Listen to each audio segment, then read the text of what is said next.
Um dia, Alexandre, essa foto na prisão será real. Marque as minhas palavras. Você lembra disso? Foi isso que o Elon Musk escreveu para o ministro Alexandre de Moraes em 29 de agosto de 2024. Será que essas palavras foram proféticas? Será que elas vão se tornar realidade? Quais as chances disso acontecer? É isso que eu vou responder para você agora. E nesse comentário eu vou te mostrar duas coisas. Primeiro, como os Estados Unidos possivelmente estão enxergando uma eventual prisão do ministro Alexandre de Moraes. E, em segundo lugar, como seria uma eventual prisão do ministro aqui no Brasil se nós tivéssemos, de fato, o império da lei por aqui. Então fica comigo para você entender esses dois pontos e já vai deixando o seu like no vídeo se você se animou com essa possibilidade. Em primeiro lugar, vamos responder diretamente a essa pergunta aqui, ó. Quais são as chances reais de uma eventual prisão do ministro Alexandre de Moraes lá nos Estados Unidos? Gente, essa é uma pergunta quase impossível de responder por vários motivos, já que existem várias condições que podem impactar a resposta a essa pergunta e uma condição influencia a outra, ou seja, tem vários Cs. A primeira condição, o primeiro C, é o seguinte: o ministro teria que, antes de tudo, se deslocar, viajar para os Estados Unidos, e hoje em dia a gente simplesmente não sabe se ele tem planos de fazer essa viagem e se ele não abandonou eventuais planos que tinha, principalmente depois que o governo Lula avisou o Supremo Tribunal Federal de que o risco de prisão é real. O segundo motivo é que qualquer investigação criminal contra o Moraes seria mantida no mais absoluto sigilo lá no Departamento de Justiça americano, que hoje é liderado pela Procuradora-Geral da República de lá, né, a Pam Bondi, que é uma advogada extremamente faca na caveira, que já foi Procuradora-Geral da Flórida e que Trump indicou para essa posição justamente para ajudar na drenagem do pântano de Washington. Gente, tem que ser em sigilo, por quê?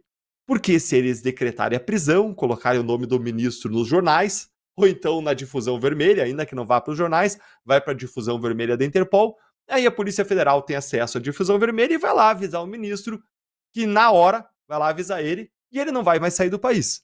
Então, se existir essa investigação, ninguém saberia, porque eles não avisariam, eles simplesmente prenderiam o ministro caso ele viajasse para lá, pegando ele e o mundo de surpresa.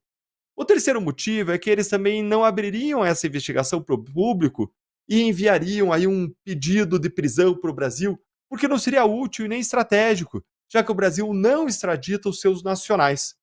O único jeito de saber, então, portanto, se ele vai ou não ser preso, na linha aí da informação que chegou de que os americanos podem sim estar elaborando, caminhando nessa direção, na linha do que foi afirmado pelo próprio governo Lula pro ministro Alexandre de Moraes, pro STF, no aviso, no alerta que eles deram. Então, para a gente saber, o único jeito é se o ministro de fato viajar. E eu tenho recebido muitos comentários nas minhas redes sociais das pessoas dizendo que querem fazer porque querem uma vaquinha para pagar uma passagem só de ida de Moraes para os Estados Unidos. E aí, você que está nos ouvindo, você participaria dessa vaquinha? Vamos fazer? Se sim, então curta aí o vídeo e vai me contando aí nos comentários. Como uma prisão, gente, nos Estados Unidos é incerta e depende de todos esses fatores e condicionantes, eu queria inverter então a pergunta. E se fosse no Brasil que a gente decretasse a prisão? E se o Brasil fosse um país sério? Pensa nisso por um momento. Um país que realmente seguisse o império da lei, que tivesse ministros do STF que se submetessem à lei e não à política. Se não tivessem foro privilegiado, se um juiz de primeira instância pudesse atuar contra o ministro sem depois ter todo o peso do poder sobre a cabeça dele sendo esmagado aqui no Brasil. Se as pessoas pudessem fazer o que é certo e ir para casa tranquilos. Seria possível uma prisão do ministro Alexandre de Moraes aqui no Brasil? Bora analisar isso juridicamente aqui, começando do básico? A gente está falando aqui de uma prisão preventiva, que depende de vários fatores, que são divididos em dois grupos.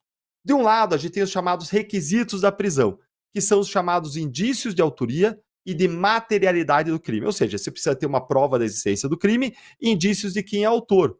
E precisam estar presentes os dois requisitos aqui, prova da existência do crime e indícios de autoria.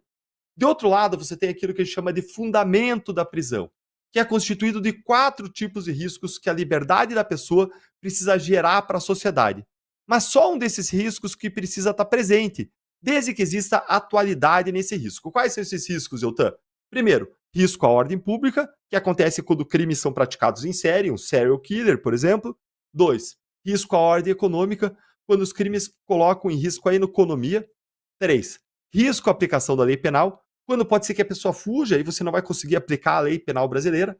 Ou então, risco à instrução criminal, quando, por exemplo, a pessoa vai lá e coage testemunhas ou interfere nas provas, aí existe um risco à instrução criminal. Então lembre, a gente precisa de 2 requisitos e um de 4 fundamentos. Precisa de prova da existência do crime indício de autoria e um desses riscos que a liberdade representa para a sociedade.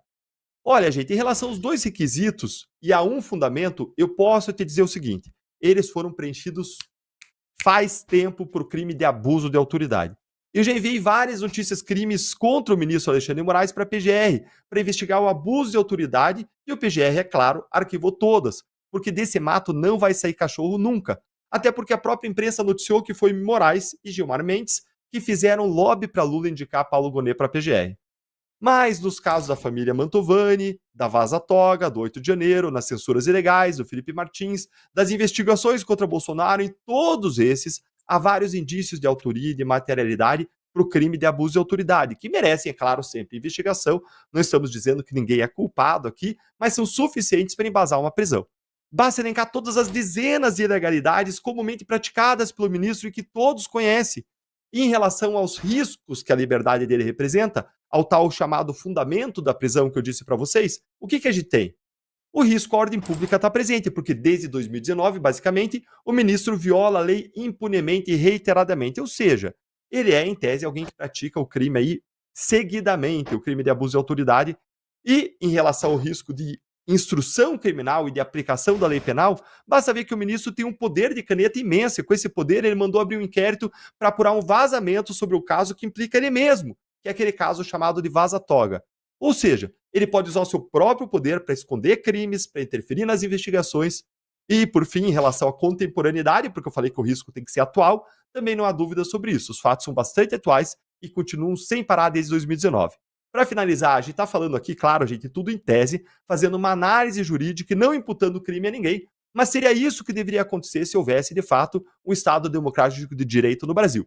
Mereceria aí uma investigação, uma análise e um avanço se o promotor responsável assim entendesse. Agora, como aqui a democracia é relativa e inabalada, eu imagino ela deitada no chão, derrubada, por isso você não consegue abalar, vamos continuar dependendo do ministro Alexandre viajar para os Estados Unidos e pagar para ver.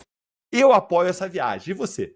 Viaja, ministro Alexandre de Moraes. O Mickey vai te receber lá de braços abertos, com um abraço bem apertado, só que talvez não te solte. Me conta aí a opinião de vocês nos comentários.